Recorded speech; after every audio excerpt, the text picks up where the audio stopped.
اللہ الرحمن الرحیم۔ السلام علیکم ورحمۃ اللہ وبرکاتہ۔ آج کا ہمارا ٹاپک ہے علوم قرآن۔ ایک تو قرآن کریم کے وہ علوم ہیں جو قرآن سے متعلق ہیں، اور ایک قرآن پاک کے اپنے اندر جو علوم ہیں، جو خوبیاں ہیں، جو حصے ہیں۔ شاہ ولی اللہ رحمۃ اللہ علیہ برصغیر کے بہت بڑے عالم گزرے ہیں۔ انہوں نے اپنی کتاب الفوز الکبیر فی علوم تفسیر، الفوز الکبیر فی علوم تفسیر، اس کے اندر وہ فرماتے ہیں، یہ کتاب فارسی زبان کے اندر ہے، ان میں انہوں نے ایک ٹاپک باندھا ہے علوم پنجگانہ، علوم خمسہ، علوم پنجگانہ۔ قرآن کریم کے اندر ان کا کہنا ہے کہ بنیادی طور پر 5 قسم کے علوم پائے جاتے ہیں۔ قرآن کریم میں 5 قسم کے علوم پائے جاتے ہیں۔ ایک علم ہے علم الاحکام، حکموں کا علم، علم الاحکام۔ اگر ہم قرآن کریم کے مضامین پر غور کریں تو قرآن کریم میں اللہ جل شانہ نے بہت سی آیات میں ہمیں احکامات دیے ہیں۔ بہت سارے ایسے احکامات ہیں جو کرنے سے متعلق ہیں، اور بہت سارے ایسے احکامات ہیں جو نہ کرنے سے متعلق ہیں۔ علماء کرام نے 500 آیات ایسی گنوائی ہیں جن میں اللہ نے ہمیں کرنے کا حکم دیا ہے۔ قولوا قولا سدیدا، اطیعوا اللہ و اطیعوا الرسول۔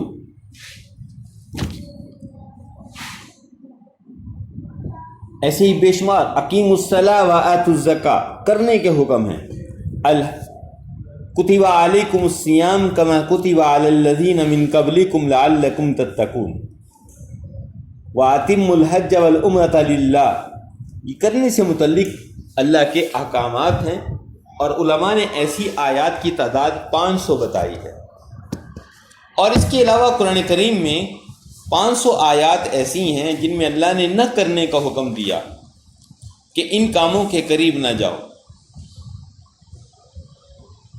لا تقدموا بین یدی اللہ ورسولہ، اللہ اور اس کے رسول سے آگے نہ بڑھو۔ ولا تجسسوا، جاسوسی نہ کرو۔ ولا یغتب بعضکم بعضا، ایک دوسرے کی غیبت نہ کرو۔ ولا تقتلوا اولادکم خشیۃ املاق، مفلسی کے ڈر سے اولاد کو قتل نہ کرو۔ نہ کرنے سے متعلق بھی اللہ نے احکامات دیے۔ 500 آیات ایسی ہیں جو اوامر سے متعلق ہیں، اور 500 آیات ایسی ہیں جو نواہی سے متعلق ہیں، نہ کرنے سے متعلق ہیں۔ تو اس علم کا نام شاہ ولی اللہ رحمۃ اللہ علیہ نے رکھا ہے علم الاحکام، کہ اگر ہم قرآن کریم میں غور کریں تو ہمیں قرآن کے اندر ایک بڑا علم نظر آتا ہے جو حکموں کا علم ہے، جس میں حکم دیے گئے ہیں، یہ کرو یہ نہ کرو، یہ کرو یہ نہ کرو۔ دوسرا بڑا علم جو ہمیں قرآن کریم میں نظر آتا ہے، اس کو علم المخاصمہ کہا گیا، علم المناظرہ۔ علم المخاصمہ، جس میں اللہ جل شانہ نے بحث و مباحثہ کیا ہے، دلائل مانگے ہیں، ثبوت دیے ہیں۔ 4 گروہ ایسے ہیں جن سے قرآن کریم باضابطہ بحث و مباحثہ کرتا ہے۔ ایک طبقہ ہے یہود کا، ایک طبقہ ہے نصارہ کا، ایک طبقہ ہے مشرکین کا، اور ایک طبقہ ہے منافقین کا۔ یہ 4 گروہ ہیں۔ ان کے جھوٹے دعووں پر اللہ جل شانہ ان سے دلیل مانگتے ہیں، اور انہیں ان کی حقیقت کا آئینہ دکھاتے ہیں کہ حقیقت میں تم ایسے ہو، تمہارے یہ باطل عقائد اور نظریات ہیں، اور تمہاری یہ شرارتیں اور چال بازیاں اور شرارتیں ہیں۔ تو اس علم کو کہا گیا علم المخاصمہ، علم المناظرہ، مناظرہ کرنا۔ جیسے ہمارے یہاں بھی جب کسی سے کوئی مناظرہ کیا جاتا ہے تو اس سے جو ہے وہ دلائل مانگے جاتے ہیں تو اللہ نے یہود سے سب سے بڑا طبقہ یہود کا ہے، اور یہود سے حضور صلی اللہ علیہ وسلم کا پہلے واسطہ پڑا ہے جب آپ صلی اللہ علیہ وسلم مکہ سے ہجرت فرما کر مدینہ تشریف لے گئے۔ ان کی جو خاص باتیں تھیں ان میں ایک یہ تھا کہ یہ کہتے تھے کہ آخری نبی الزمان کا ظہور ہم میں ہوگا، بنی اسرائیل میں ہوگا، لیکن حضور صلی اللہ علیہ وسلم کی پیدائش ہوئی ہے حضرت اسماعیل علیہ السلام کی اولاد میں۔ ایک تو اس وجہ سے قرآن ان کے بارے میں کہتا ہے یہ آپ کو ایسے پہچانتے ہیں جیسے کوئی اپنے بیٹوں کو پہچانتا ہے، لیکن اس کے باوجود اپنی ضد کی وجہ سے یہ آپ کا انکار کرتے ہیں۔ اور دوسرا یہود یہ کہتے ہیں کہ عزیر علیہ السلام نعوذ باللہ من ذالک اللہ کے بیٹے ہیں۔ ایسے یہود یہ کہتے تھے لن تمسنا النار الا ایاما معدودا، ہمیں دوزخ کی آگ گنتی کے چند دن چھوئے گی، ہم پاک صاف ہو کے نکل جائیں گے۔ اور ایسے ہی یہود کا یہ کہنا تھا جس چیز کو چاہتے تھے اپنی مرضی سے حلال کر لیتے تھے، جس چیز کو چاہتے تھے اپنی مرضی سے حرام کر لیتے تھے، قرآنی آیات کو بدل دیتے تھے، اپنے اپنے خاص معانی ان کو پہنا دیتے تھے۔ اللہ نے قرآن کریم کے اندر ان کی ان چال بازیوں کی، ان کی ان ضد اور عناد کی قرآن نے وضاحت فرمائی اور ان سے دلائل مانگے کہ تم جو یہ کہتے ہو کہ ہمیں آگ چند دن چھوئے گی، بتاؤ یہ بات اللہ نے تمہیں بتائی ہے، کسی نبی نے تمہیں کہا ہے، کہاں سے یہ تم بے سری باتیں کرتے ہو؟ اور دوسرا یہ کہ اللہ جل شانہ کی مرضی ہے، اللہ جس کو جہاں سے مرضی پیدا کر دے۔ اللہ نے یہ تو نہیں کہا تھا کہ نبی آخری زبان لازماً تم میں سے پیدا ہوں گے۔ یہ جو یہودیوں کے 3 بڑے قبائل بنو نذیر، بنو قنیقہ اور بنو قریظہ، یہ جو مدینہ میں ٹھہرے ہوئے تھے اس کی بیسک وجہ بھی یہی تھی۔ وہ کہتے تھے کہ نبی آخری زمان کا ظہور یہاں سے ہونا ہے، کھجوروں والے علاقے سے، اس لیے وہ یہاں آ کے ٹھہرے تھے۔ اور خیبر کے یہود بھی اسی بنیاد پہ قریب ٹھہرے ہوئے تھے کہ جب نبی آخری زمان آئیں گے تو ہم ان کی حمایت کریں گے، لیکن حضور صلی اللہ علیہ وسلم کو اللہ نے پیدا فرمایا ان کے اندر، تو اس بنیاد پہ یہ ضد کی وجہ سے انہوں نے حضور صلی اللہ علیہ وسلم کا انکار کیا اور آپ کی مخالفت کی اور آپ کو طرح طرح سے ستایا۔ دوسرا بڑا طبقہ جس سے اللہ جل شانہ قرآن کریم میں بحث فرماتے ہیں وہ عیسائیوں کا طبقہ ہے۔ عیسیٰ علیہ السلام بغیر باپ کے پیدا ہوئے، باپ مریم کے بطن میں اللہ نے ان کو پیدا فرمایا اور ان کو اپنا روح اور کلمہ بتایا۔ ان سے اللہ جل شانہ نے بہت سارے انہیں انوارات عطا فرمائے، اور جب یہود ان کے مخالف ہو گئے تو اللہ نے انہیں آسمان پر اٹھا لیا اور قرب قیامت میں وہ تشریف لائیں گے۔ تو انہی دلائل پر عیسائی حضور صلی اللہ علیہ وسلم سے بحث و مباحثہ کرتے تو حضور صلی اللہ علیہ وسلم انہیں جواب دیتے۔ قرآن نے اس کی وضاحت کی ہے کہ نصارہ یہ وہ طبقہ ہے، بنی اسرائیل وہ طبقہ ہے، یہ بنی اسرائیل میں یہودی بھی ہیں اور بنی اسرائیل میں عیسائی بھی ہیں۔ اصل میں اسرائیل کا جو لفظ ہے، لقب ہے، یہ حضرت یعقوب علیہ السلام کا لقب ہے۔ حضرت یعقوب علیہ السلام اسحاق علیہ السلام کے بیٹے اور وہ حضرت ابراہیم علیہ السلام کے بیٹے۔ تو یعقوب علیہ السلام کا لقب تھا اسرائیل، اور عبرانی زبان میں اسرائیل کہتے ہیں اللہ کا بندہ۔ اور ان کی جو 12 بیٹے ہوئے، 10 بیٹے ایک بیوی سے اور 2 بیٹے ایک بیوی سے، ان 12 بچوں کی اولاد کو بنی اسرائیل کہا گیا۔ ان میں پہلے موسیٰ علیہ السلام تشریف لائے اور بعد میں انہی میں حضرت عیسیٰ علیہ السلام تشریف لائے۔ تو حضرت عیسیٰ علیہ السلام کی تعلیمات جو تھیں انہوں نے بھی یہود کی طرح اپنی تعلیمات کو بگاڑ دیا، اور جو ہے اس امید پر بیٹھ گیا کہ بس اب جو ہے حضرت محمد صلی اللہ علیہ وسلم بنی اسرائیل میں آئیں گے اور ہماری نجات ہوگی۔ تو ان کے جو جھوٹے دلائل تھے اللہ نے قرآن کے اندر ان کو بیان فرمایا، اور اس طرح تیسرا طبقہ ہے جس سے قرآن کریم میں اللہ نے مخاصمہ فرمایا، وہ مشرکین مکہ ہیں۔ ہر زمانے کا مشرک کن بنیادوں پر چلتا ہے؟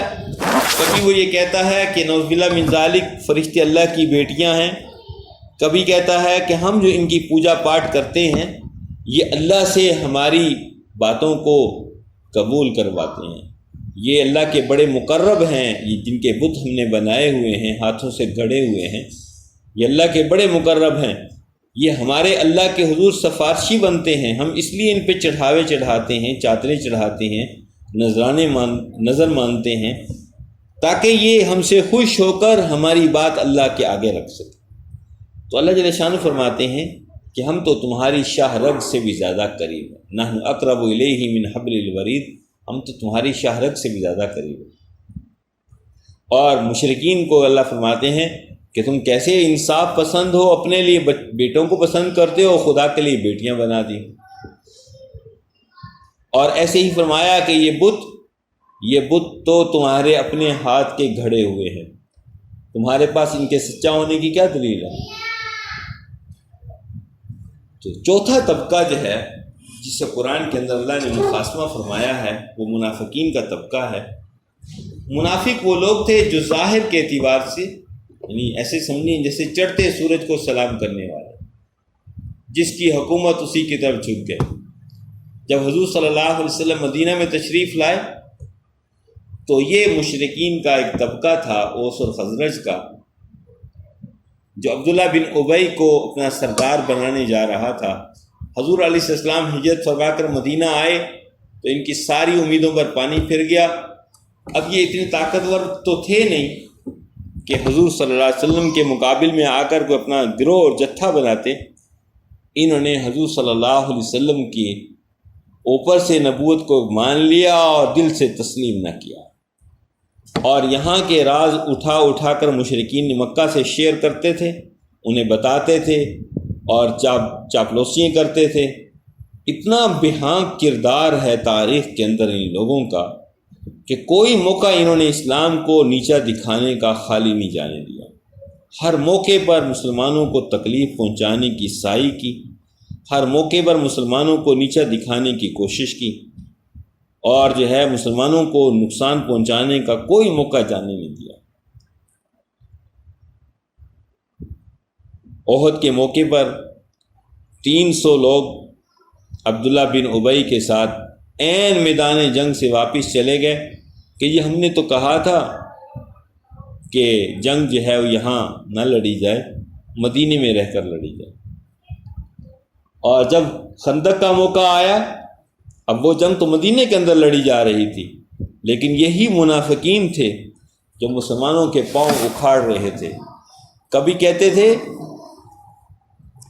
کہ اللہ اور اس کے رسول کے وعدے صرف دھوکہ ہیں، دھوکہ، زمینی حقائق دیکھو، اتنا بڑا اللہ و لشکر دشمنوں کا تم پہ چڑھائی کرنے والا ہے، تم اپنی جان کو بچاؤ۔ اور کبھی کہتے تھے کہ ہمیں تو گھر جانے دو، ہم تمہارے ساتھ کھڑے نہیں ہو سکتے، ہمارے گھر خالی ہیں، ہمیں ان کی حفاظت کرنی ہے۔ اور جب حضور صلی اللہ علیہ وسلم تبوک کے موقع پہ تشریف لے گئے، یہی منافقین کہہ رہے تھے لا تنفروا فی الحر، گرمی میں اللہ کے راستے میں نہ نکلو۔ تو ان کا یہ کردار اللہ نے قرآن کے اندر بیان فرمایا کہ یہ منافقین کیسے ہیں اور ان کے کیا عزائم ہیں۔ تو یہ 4 طبقے ہیں، یہودی، عیسائی، مشرکین اور منافقین، جن سے اللہ نے قرآن کریم کے اندر بحث فرمائی ہے، ان کے دلائل مانگے ہیں، ان سے ان کے اندر کی جو چور ان کے دلوں کے اندر چھپا ہوا تھا اس پر جو ہے وہ ان کو جواب دیا ہے اور ان کی حقیقت ان کے سامنے رکھی ہے۔ تو اس علم کا نام شاہ ولی اللہ رحمۃ اللہ علیہ نے لکھا علم المخاصمہ، یعنی علم المناظرہ۔ تیسرا علم جس کو شاہ ولی اللہ رحمۃ اللہ علیہ فرماتے ہیں کہ اگر ہم قرآن کریم پر غور کریں تو ہمیں جو علم بہت سارا نظر آتا ہے وہ علم ہے علم تذکیر بِإِعْلَاءِ اللہ، اللہ کی نشانیوں کا تذکرہ، اللہ کی قدرتوں کا تذکرہ۔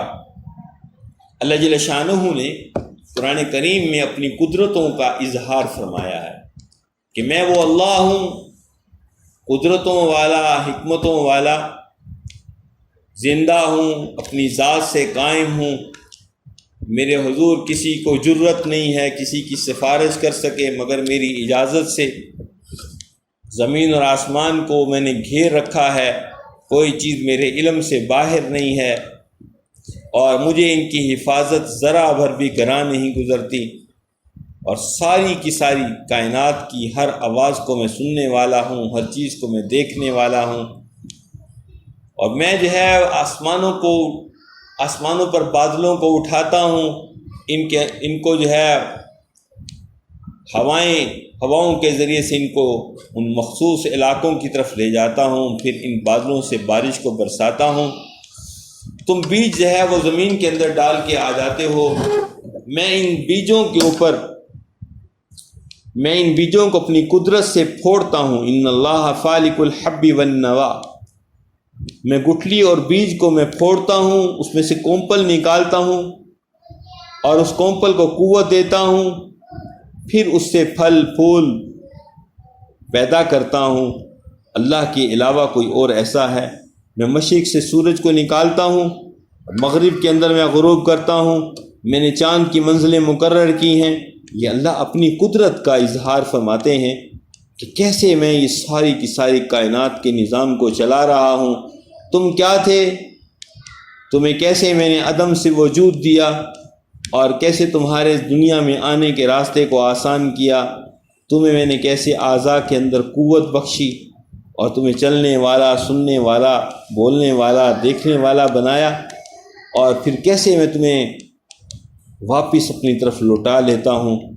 تو یہ ساری کی ساری قدرتوں کا اظہار ہمیں قرآن کی بے شمار آیات میں نظر آتا ہے، اس میں اللہ جل شانہ نے اپنی قدرتوں کو، اپنی حکمتوں کو، اپنے بڑے ہونے کو اور اپنی قدرت کے مختلف انداز ہمیں سنائے ہیں۔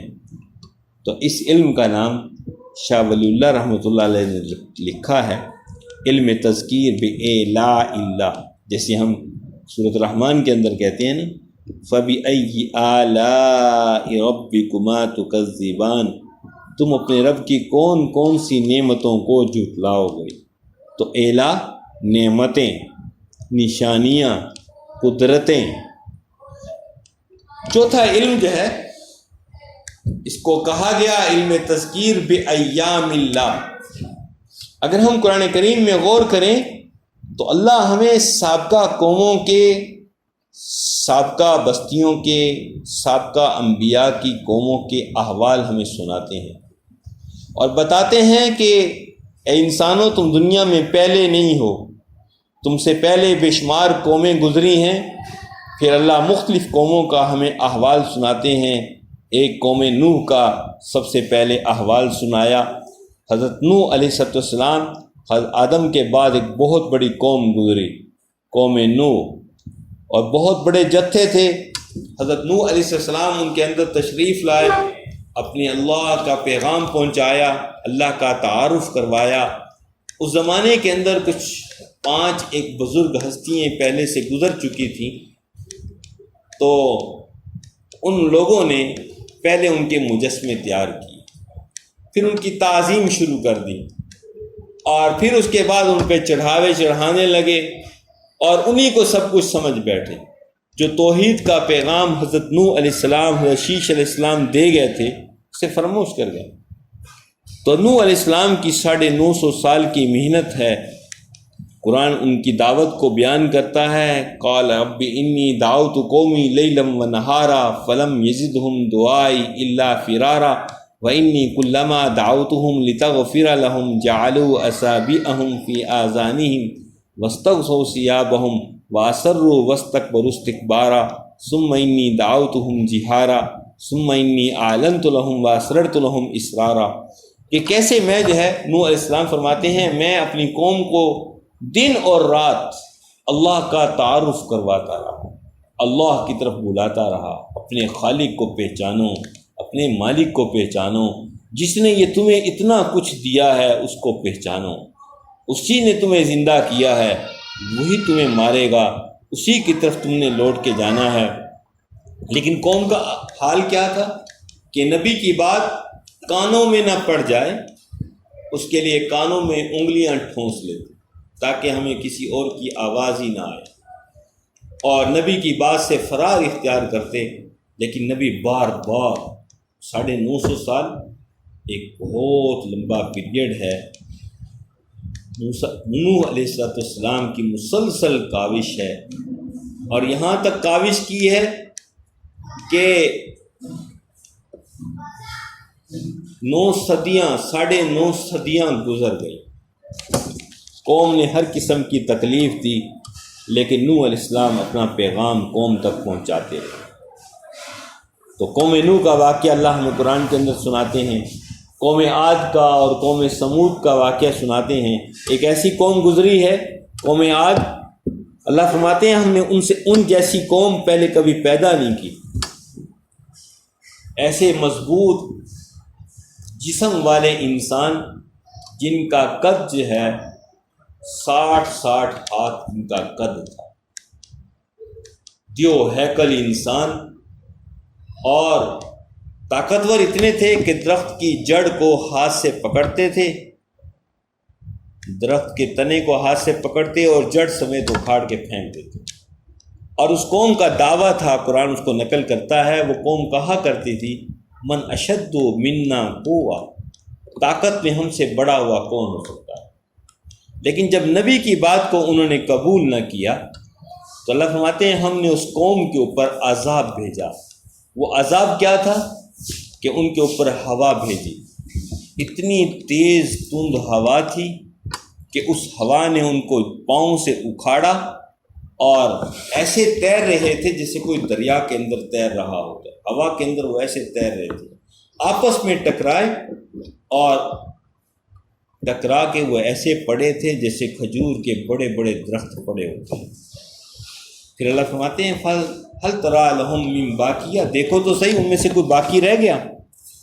تو یہ جو اللہ کا عذاب آیا، قوم نوح پر آیا، قوم عاد پر آیا، قوم سمود پہ آیا، قوم لوط پہ آیا، اور دیگر اقوام پہ جو اللہ کی طرف سے عذاب کا کوڑا برسا ہے، ان ایام کو، ان واقعات کو کہا جاتا ہے اللہ کے عذاب کا تذکرہ، علم تذکیر بے ایام اللہ، کہ اللہ نے کیسے اپنے نافرمانوں کو کس طرح سے پکڑا ہے، کسی کو پانی میں غرق کیا، کسی کو ہوا کے ذریعے سے مروایا، اور کسی کو فرشتے کی چیخ کے ذریعے ان کو ختم کیا، اور کسی کو کسی ذریعے سے، کسی کو کسی ذریعے سے۔ قوم لوط کے اوپر پتھروں کی بارش کی، اور آج بھی وہ دلدلی علاقہ ہے جہاں کوئی گھاس نہیں اگتا۔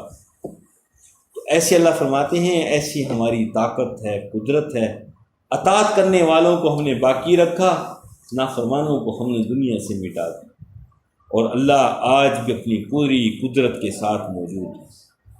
تو اس علم کا نام رکھا علم تذکیر بے ایام اللہ۔ 5واں علم جو ہمیں قرآن کریم کے اندر کثرت سے ملتا ہے وہ ہے موت اور موت کے بعد کے جہان کا تذکرہ، علم تذکیر بالموت وما بعد الموت۔ قرآن کریم میں اللہ جل شانہ فرماتے ہیں انسانوں، تم دنیا میں ہمیشہ کے لیے نہیں آئی، کل نفس ذائقۃ الموت، تم نے موت کا ذائقہ چکھنا ہے، ثم الینا ترجعون، پھر تم سب ہماری طرف لوٹائے جاؤ گے۔ پھر پہلی منزل تمہاری قبر ہے، الہاکم التکاثر حتی زرتم المقابر، اور اس کے بعد تمہارا اللہ کے حضور کی پیشی ہے، سارے انسان اللہ کے حضور پیش ہوں گے۔ یا ایھا الناس اتقوا ربکم ان زلزلۃ الساعۃ شیء عظیم یوم ترونها تذهل كل مرضعة عما ارضعت وتضع كل ذات حمل حملها وترى الناس سکارى وما هم بسکارى ولكن عذاب اللہ شدید۔ میں کہ اللہ سے ڈرو، قیامت کا زلزلہ بڑی سخت چیز ہے، جس دن بچے بھی بوڑھے ہو جائیں گے، اور شیرخوار بچوں کو مائیں نیچے پھینک دیں گے، اور حمل گر جائیں گے، لوگ نشے میں نظر آئیں گے، نشہ نہیں ہوگا، اللہ کا عذاب سخت ہوگا۔ پھر پل صراط کو اور اعراف کے مقام کو، دوزخ کے عذاب کو، جنت کی نعمتوں کو اللہ قرآن کے اندر بیان فرماتے ہیں کہ اطاعت کرنے والوں کو ہم نے یہ جنت دی ہے، یہ نعمتیں دی ہیں، ایسی بہاریں دی ہیں۔ جنت کا سب سے بڑا انعام کیا ہوگا؟ جنت کا سب سے بڑا کہ خود رحمان جو ہے اللہ جل شانہ اپنے بندے کو شراب طہور پلائے گا۔ سب سے بڑا انعام جنت کا، اور اپنا دیدار کروائے گا، اور ایسی نعمت خالدین فیہا ابدا، اس میں ہمیشہ ہمیشہ رہیں گے، کبھی موت نہیں آئے گی۔ یہ نہیں ہوگا کہ 60 سال کی عبادت پر جنت 60 سال کی ملے، نہیں، خالدین فیہا ابدا، ہمیشہ ہمیشہ کی جنت ملے گی۔ کھانے کی لذتیں، پینے کی لذتیں، دیکھنے کی لذتیں، سواری کی لذتیں، مکانوں کی لذتیں، ہر چیز، ایک بڑا ملک ہر انسان کو ملے گا۔ حدیث کے اندر آتا ہے ہر جنتی کو جو کم سے کم جنت دی جائے گی وہ اس ساری دنیا سے 10 گنا بڑی ہوگی۔ اور دوسری طرف نافرمانی کرنے پر، معصیت والی زندگی گزارنے پر، اللہ کی اطاعت سے منہ موڑنے پر عذاب کے بھی وعدے ہیں۔ ایسی جہنم جہاں پر کھانے کو دیا جائے گا تو کانٹے، اور پینے کو دیا جائے گا تو کھولتا ہوا لہو اور پیپ، اور وہاں عذاب ذرا سی دیر کے لیے بھی موقوف نہیں کیا جائے گا۔ اس کے بارے میں بھی اللہ فرماتے ہیں خالدین فیہا ابدا، ہمیشہ ہمیشہ دوزخ میں رہیں گے۔ تو یہ 5 ہی علم ہیں جس کو شاہ ولی اللہ رحمۃ اللہ علیہ نے بیان کیا کہ اگر ہم قرآن کریم کے اوراق پر غور کریں تو ہمیں یہ علوم پنجگانہ قرآن کے اندر نظر آتے ہیں۔ مختلف آیات کو ہم دیکھیں وہ ان 5 علوم سے متعلق دکھائی دیتی ہیں، یا وہ احکام سے متعلق آیت ہے، یا وہ علم مخاصمہ مناظرہ سے متعلق آیت ہے، یا وہ اللہ کی نعمتوں کا تذکرہ لیے ہوئے ہے، یا وہ اللہ کے عذاب جو قوموں پر آئے ہیں اس کا احوال بتاتی ہے، یا پھر انسان کو موت اور موت کے بعد کے جہان کی طرف فکر مند کرتی ہے۔ یہ 5 علوم ہیں جن علوم کو کہا گیا علوم پنجگانہ، علوم خمسہ۔ شاہ ولی اللہ رحمۃ اللہ علیہ نے بتایا کہ اگر قرآن کے علوم ہیں، قرآن اگر کسی مضمون سے متعلق ہے تو یہ وہ 5 مضامین ہیں۔ یہ ہمارا اہم سوال ہے، اس کو ہمیں دیکھنا چاہیے کہ وہ کون کون سے علوم ہیں۔ خصوصاً میں یہ کہوں گا کہ ان علوم کے نام اپنے ہاتھ سے لکھنے کی پریکٹس ضرور کریں، کیونکہ بعض الفاظ جو ہیں ان کے اندر عربی کے 1-2 خاص باتیں ہیں، اس لیے جب تک ان کی مشق نہ کی ہوئی ہو تو وہ لکھنا مشکل نظر آتا ہے۔ تو یہ 5 علوم انشاءاللہ ہم اس کے بعد جو لیکچر ہوگا اس کے اندر قرآن کریم کے جو دیگر علوم ہیں ان کو ہم بیان کریں گے، جیسے علم تفسیر ہے، علم الاحکام ہے، علم الاخلاق ہے، علم القراءۃ و تجوید ہے، علم شان نزول ہے، علم القصص ہے، ناسخ و منسوخ ہے، اعراب القرآن ہے، محکمات متشابہات کا علم ہے۔ تو یہ قرآن کے جو علوم دیگر مفسرین نے بیان کیے ہیں یہ کیا کیا ہے، تو اس پر ہم انشاءاللہ جو ہے بعد میں ڈسکشن کریں گے۔ تو ان علوم کو خاص طور پہ یاد کریں۔ وما علینا۔ السلام علیکم ورحمۃ اللہ وبرکاتہ۔